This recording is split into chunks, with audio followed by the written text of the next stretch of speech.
Vamos lá, vamos ouvir a primeira mensagem aí. Olá, meus irmãos, minhas irmãs, queridos pastores e líderes que nos acompanham nesta live especial de lançamento do livro Liderança Acima da Média, do nosso querido apóstolo Danilo Figueira. Um grande abraço a todos vocês, um grande abraço Danilo, Mônica, parabéns por esse feito e essa conquista. Parabéns a toda a comunidade em Ribeirão que recebe em primeira mão esses ensinamentos de vida e prática de liderança e ministério do nosso querido Danilo Figueira. Um grande abraço a todos vocês que nos acompanham nessa live de lançamento. Para termos uma liderança acima da média, é necessário termos relacionamentos acima da média e leitura acima da média. Eu posso dizer para vocês, li o livro todinho, 186 páginas, 7 capítulos. O livro é excelente na proposta, no conteúdo, na divisão didática dos capítulos, na inspiração da liderança de José, um livro prático, bíblico, muito gostoso de ler, com insights e frases especiais. E para mim, no meio de 7 capítulos tão excelentes, difícil foi selecionar aqui, Danilo, 2 perguntas para você, para que você possa responder para nós e para todos que nos seguem. Difícil selecionar entre assuntos tão importantes que vimos durante todo o livro, muito bem dividido nos assuntos de continuidade, resultados, intimidade, visão espiritual, capacidade, governo de Deus e poder de absorção. Você termina lá em cima, excelente. Mas vou destacar aqui 2 assuntos importantes também. Primeiro, você fala, para a gente ter uma liderança acima da média e influenciar para o extraordinário, a gente precisa levar em conta a questão da visão geracional. E você ilustra isso como sendo uma âncora para a liderança. Pegando na liderança de José, que recebe uma herança de Abraão, de Isaac e de Jacó. Lá na página 14 você vai falar sobre isso e na visão que Deus deu também a liderança de José, no capítulo 37, 5 a 9 do livro do Gênesis. Isso ajuda, Danilo, na estabilidade de liderança pastoral. Por exemplo, a convicção desta bênção que excede a nós mesmos, que vem também dos antepassados, no caso da fé, e na parte biológica também.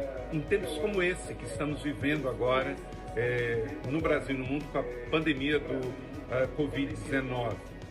Mas, especificamente, a minha pergunta também é: como que se faz isso quando o líder é de primeira geração de convertido? Então essa é a minha primeira pergunta para você. A segunda pergunta é sobre liderança por resultados, que você trabalha também, que José teve uma liderança altamente frutífera. E a liderança por resultado é criticada por alguns, falando que a gente tem que ser mais espiritual. O seu livro é altamente equilibrado, ele tem um capítulo para falar sobre liderança de intimidade com Deus, mas especificamente sobre liderança com resultados. Quando a gente fala de números, de qualidade, de multiplicação, de alcançar resultados. José, ele foi um líder altamente bem-sucedido nos resultados. Foi bem-sucedido como prisioneiro, como escravo e como governador. Então, a sua liderança provocou mudanças onde ele foi. No capítulo 39 do Gênesis fica muito claro. Então, eu queria que você falasse para nós um pouquinho sobre a importância efetiva de se liderar com resultados. Essas são as minhas 2 perguntas que eu vou deixar para os outros convidados seus também. Mas um grande abraço, Danilo. Estou aqui ansioso para receber o meu livro em papel e em espécie, porque já recebi online. Agora quero receber em espécie para poder anotar, porque eu gosto de ler anotando. Um grande abraço a todos vocês. Leiam, absorvam e recomendem liderança acima da média. Obrigado, Danilo. Fica na paz. Puxa, obrigado, Carlito. Carlito tem um papel muito especial aqui. Primeiro porque ele é um dos líderes que tem inspirado a igreja brasileira, um nível de liderança tremendo. Segundo lugar, porque ele me deu a honra de prefaciar esse livro. Então não é por acaso que ele é o primeiro que eu chamo aqui para interagir. E por uma boa coincidência, nessa semana ele está fazendo aniversário. Então já envio o meu abraço a você, querido. A rede de igrejas e o ministério que você lidera não poderia ter um nome mais apropriado. Inspire. Você é uma inspiração, um líder acima da média que eu admiro muito. Bom, você me perguntou aqui sobre liderança geracional. O primeiro capítulo do livro é sobre senso de continuidade. E eu confesso que foi um capítulo difícil de terminar, porque fluía tanta revelação da palavra, me levando a uma profundidade muito maior do que eu tinha antes de me sentar para escrever sobre isso. Quando Jacó diz que José é um ramo. O que é um ramo? Um ramo não é uma árvore. Um ramo é uma derivação, ele não é começo nem fim de nada. E tem muita coisa nessa expressão. E eu penso que todo líder precisa, antes de mais nada, entender que ele é continuidade. Então nós precisamos honrar e absorver todo o legado que nós recebemos dos nossos pais espirituais. É verdade que boa parte da igreja, nesse sentido horizontal, da paternidade, do discipulado, é órfã, é gente que nasceu na fé, mas que não teve paternidade, não teve acompanhamento. Então, por isso, existe um vácuo na vida de muitas pessoas. Mas o quanto antes nós descobrirmos essa necessidade de nos vincularmos a alguém, não para sermos propriedade de algum líder, mas para termos um fluxo que vem de gerações.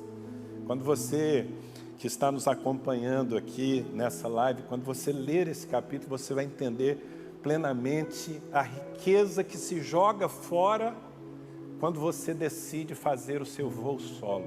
Hoje em dia tem muito do eu quero desenvolver o meu próprio ministério, um personalismo que é mais carnal do que qualquer outra coisa. Então, essa responsabilidade para com o legado dos que vieram antes de nós, e também a responsabilidade de abrir caminho para a próxima geração, certamente vai ser muito importante para que alguém se torne extraordinário naquilo que faz. Então, a primeira pergunta eu começo a responder com isso, mas dizendo que mesmo aqueles que são órfãos, você perguntou, aqueles que não tiveram essa experiência de ter uma liderança tão próxima que possa se chamar de pai, mas é possível começar. Timóteo era um jovem crente muito dedicado, e quando Paulo passou por Éfeso, Paulo o chamou para junto de si, ele não perdeu a oportunidade e se tornou um verdadeiro filho na fé. E a segunda pergunta é sobre frutificação, é sobre resultados, é um dos capítulos do livro. Um líder acima da média está sempre produzindo resultados.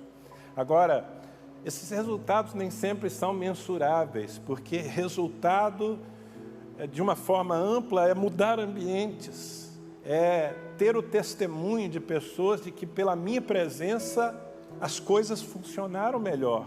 Pela minha presença, o ambiente, as pessoas foram abençoadas, elas cresceram pelo simples fato de eu estar ali exercendo os meus dons. E isso é muito importante. Há pessoas que não são intencionais, então elas estão vivendo a deriva e por isso nunca saem da mediocridade. José, que é a grande inspiração desse livro, ele não pensava assim, será que eu tenho um cenário adequado para ser uma pessoa frutífera? Não, ele não pensava nisso, porque a frutificação dele dependia do seu chamado. Ele desde cedo se entendia como um servo que deveria abençoar qualquer ambiente onde estivesse. Então, se ele estava na casa do seu pai, ele era uma bênção. Se ele estava na casa de um estranho como escravo, no Egito, ele era uma bênção e fazia prosperar as coisas daquele seu amo. Se ele estava numa prisão, numa cadeia, injustamente, bom, a cadeia então vai melhorar. Já que eu não estou no lugar que eu quero, eu vou fazer do lugar que eu estou um lugar abençoado. E assim viveu José, e assim vivem todos aqueles que entendem que o chamado é para dar resultados, sim. Muitas vezes esses resultados vão se manifestar em coisas mensuráveis, em números, em multidões. Mas às vezes esses resultados vão se manifestar em orações respondidas, em pessoas supridas nas suas necessidades, enfim. Para não me delongar aqui, leia o livro. Obrigado, Carlito. Você tem uma participação muito especial naquilo que me inspira.